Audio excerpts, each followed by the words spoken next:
Hello folks, and welcome back to the Dragon's Den. We're once again back in Scrap Mechanic with the new build we have been working on for about the last week or so. Managed to go around and find a completely separate little rocket pad to make this just be the only item on the pad at all. Might need a little more power to get up these hills. But to show our new build, it is a wonderful and colorful bucket truck. It actually took a lot longer than you might think, but it is just, even though it looks rather simple. But to show it off, first let's get out the seat. And as you can tell, it is a spider web. Okay, now as you can see, there's lots and lots of moving parts on this sucker. We'll start with the main items, being these lifter arms. We'll start here. Press this button here, they extend up and then outwards, and they will prop up the front end of the truck just like a normal bucket truck would have in real life, or a line truck as some people might know. These vehicles are used to work on power lines and other high objects in the real world, so it'll definitely work with what I'm going for here. I have one for the left side in the back, one for the right side in the back. Gets the truck nice and lifted up. Yes, it is uneven. With this one being farther out, that is because the bucket here is in the way of making it fold in on the driver's side like it does on the passenger side. And you have backlights, some piping underneath. It is 6-wheel drive, powered by 2 engines. Let's get up in here where I can show you the engines. And like, oh, how are we going to get to it? Well, rather simple. 2 buttons on the front prop open the hood for me. Then you have your radiator, tiles to keep the heat in the engine from going into the car.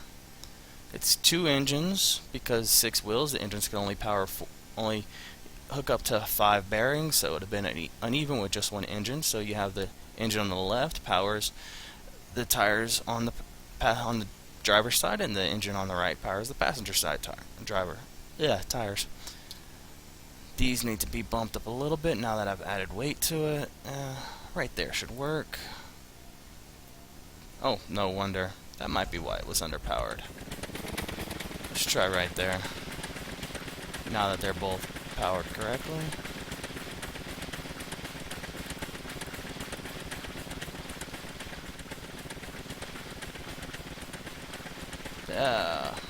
That apparently is not hooked up. Must have accidentally unhooked it when I was moving things around. And there we go. But as you can see, it lifts it up nice enough, even though the tires were powered pretty powerfully.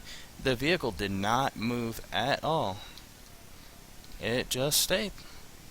Let's close the engine, or close the hood, so we can get to the more fun things.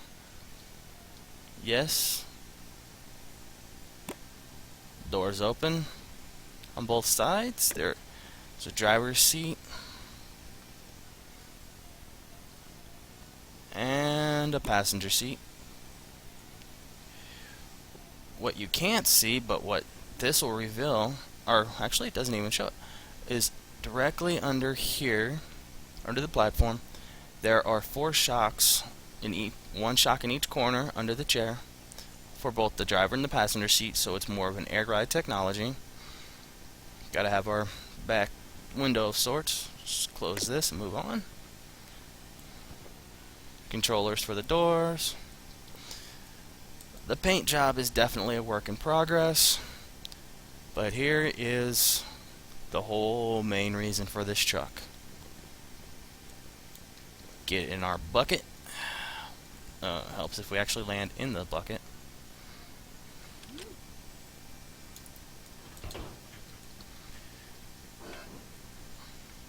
Things are just not cooperating with me today.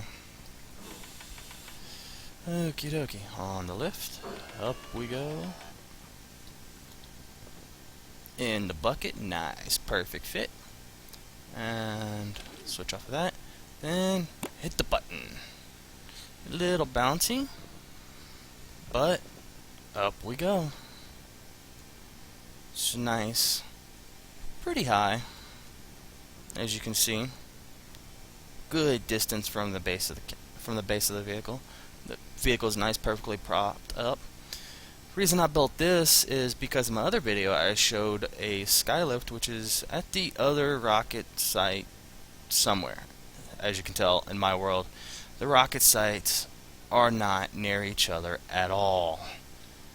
I actually found this one while trying to find the other one again as I went to drive around the truck to make sure the truck worked and didn't bounce everywhere, and you know, all those fun things that vehicles on Scrap Mechanic like to do, like flip over and crash. But I found this one, felt it was perfect to put a one single build on here, and besides, that emblem is pretty cool.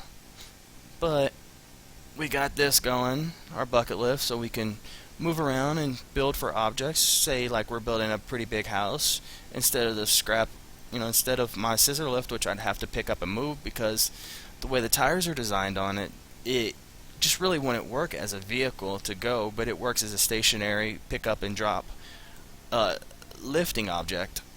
And this one, just put the lift back down and it lowers perfectly back into the base. Hop off, lift the legs,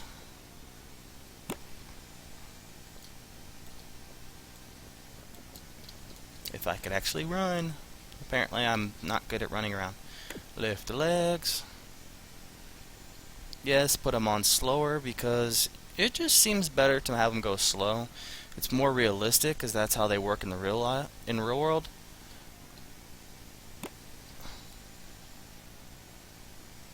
Yeah, that door makes the whole vehicle bounce for some reason. Who knows?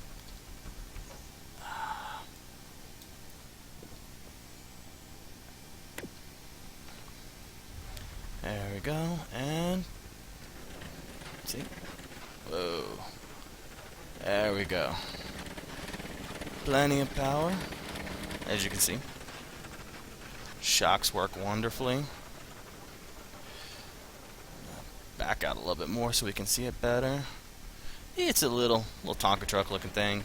Sort of back heavy, but it turns wonderfully just with the front tires. All it needs is a little slowing down. I plan on adding some type of toolboxes. That's why the covers over the tires are not painted yet. Those are working in progress. I'm going to add the type of toolbox so it won't interfere with the lift, but it'll look more like a work truck. As you know, it's meant to look more like a Mack or a Peterbilt truck. It's small engine. Really wish the gas engines were bigger. I mean, the electric engines in this game are 3 blocks, but 3 blocks wide, but the gas ones are only 2 blocks wide, and you'd think the gas would be more powerful, so it'd be bigger. But I guess it's the generator on the electric one makes it smaller, or makes it larger, because it needs more room. But this has been a fun, if tedious, build, and definitely took a lot of my ingenuity to make it work. I plan on building another truck to go with this, so essentially have a power plant worth of vehicles or so, like your electric company or something would have, as well as a functional dump truck using the same science as this truck. For the lift, and the same science I used behind my scissor lift, that being the rotating of the bearings on the wood to make the back of the truck lift, except the way that one's going to work is it's going to have to have a wheel, so it's going to be under the base of the truck. Let's see. The way the dump truck's going to work is instead of having this big sucker here with the lift, it'll have a big bucket, and they'll have a row under about right here that's going to have a wheel, and there's going to be a little engine that's going to power it, that's going to be recessed into the ground. And The way the engine's going to work, it's going to work on a switch. It's going to just be hooked to the switch, and it's going to power the one wheel, which is going to be attached to a block with a bearing, and that bearing is going to push forward, and when it pushes forward, another leg is going to come up here. That's going to be straight. It's going to lift with another wheel. That's another small wheel. It's going to be attached to the bucket, and it's going to move up as it straightens, and when it straightens, hopefully that'll make the bucket lift, and then there'll be a in the back where the door would be, which is about going to be right here, there'll be a button in the center, and there'll be that button will be attached to a gearbox, or well, a controller, not a gearbox, but be attached to a bearing on the door. And once you get the bucket up, once you get the trailer up like you'd want it, press the button, it'll tilt the door open enough, just like a realistic truck. Could probably end up doing that in 18-wheeler style instead of like this. Just make a real big cab and attach that, make it go like that. But for today, I figured I'd finally get my lift truck finished and everything ready, and closer towards what my final build I plan on building is going to be a rocket of some sort. So I would need lifters, but this could also work to help me build a plane, or even just like a cable car route to get around the area faster, instead of wandering around in a truck and not being able to find rocket pad to rocket pad or any specific places that easy. But off into the sunset we go, I guess, if this game had sunsets. Might need to refine this door opening button. But off to the sunset we go. Thanks for checking out my video. I'll be uploading more as I make more wonderful little vehicles. And, just keep following. You never know what I'll be uploading. I don't even know what I'll upload because it changes from day to day. Thank you. Like and subscribe if you like my video. Have a wonderful day.